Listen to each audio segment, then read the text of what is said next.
ஏழ்மையில் இருந்தாலும் அல்லாஹ் கொடுத்ததை கொண்டு திருப்தியோடு வாழ்ந்து மக்களிடத்தில் தேவைகளுக்காக கரம் ஏந்தாத ஒரு அடிமையை அல்லாஹ் நேசிக்கிறான். சுப்ஹானல்லாஹ். அல்லாஹ்வுடைய தூதர் ஸல்லல்லாஹு அலைஹி வஸல்லம் சொன்னார்கள், ஒரு இறை நம்பிக்கை கொண்டவனுடைய கண்ணியமே மனிதர்களிடமிருந்து தேவையற்று வாழ்தல் தான்.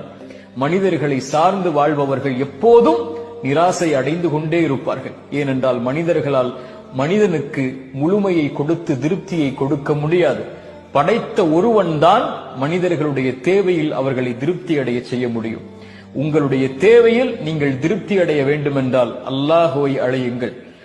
ஏழையாக இருந்தாலும் கரமேந்தாமல் அல்லாஹ் கொடுத்ததை கொண்டு திருப்தி கொண்டு மனிதர்களிடத்திலிருந்து தேவையற்று வாழக்கூடிய இந்த அடிமையை அல்லாஹ் ரப்புல் ஆலமீன் நேசிக்கிறார்.